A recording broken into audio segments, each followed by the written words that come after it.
Hi everyone. In these times of COVID-19, I think all of us are starting to realize that jumping back into choral singing the way we used to do it is probably not going to happen for a while longer yet, and we miss it.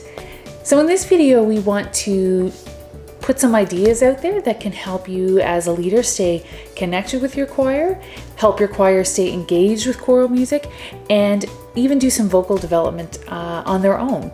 And any resources that we talk about here in the next few minutes, you'll be able to find on our Music and Gospel Arts website. Vocal technique. As choir leaders and as singers, this is something we wish there was a little more time for, sometimes in rehearsals. Of course, as each individual's own ability improves, the overall ability of the group improves. It's just that with our many ministry opportunities as choirs and songster brigades in our churches, we often don't always have the time in rehearsals to work a lot on vocal technique. It can be very challenging. And so as a leader, we can encourage people to be finding even just a few minutes a day to work through some short vocal exercises. As members, they will see, hear, and feel an improvement in their voice as they work on this, and us as their choir leader will hear and see the improvements that are happening. For some short vocal exercises that you can download and share with your choir, you can click on the link in the description of this video, or if you're already on the Music and Gospel Arts page, you can just scroll below and you will see all that there that you can access. Listening to good choral music is a great way to help build a good, well-balanced sound in your choir. As the leader, spend a little time looking for and listening to choirs whose sound you really like. And maybe every couple of weeks, you can share one of those videos with your own group. And be prepared to ask them some questions as simple as, what did you think of that choir? What did you like? What didn't you like? And this is a really great way to engage your group in listening to some good choral music, even when they can't be meeting together as they normally would. As the conductor, you can still be selecting repertoire for when your group meets back together in person, and share that repertoire with your group. Encourage them to listen to some recordings of the pieces. Maybe share with them some of your musical interpretations for the repertoire you've chosen. Maybe point out some of the more challenging parts of the piece and they can have a little extra look at those areas and do some extra practice there.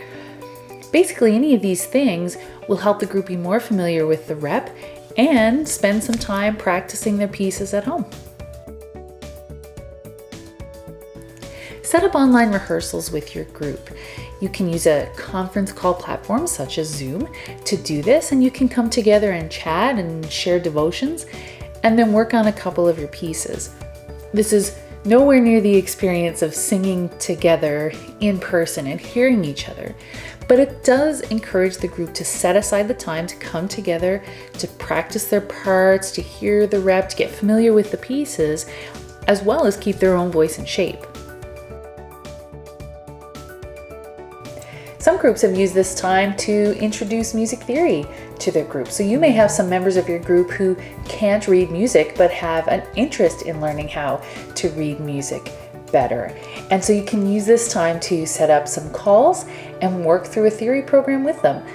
And if you're needing that theory program, our department has our free to download music theory program available on our website. Take it upon yourself as a leader to encourage your members to keep connecting with each other.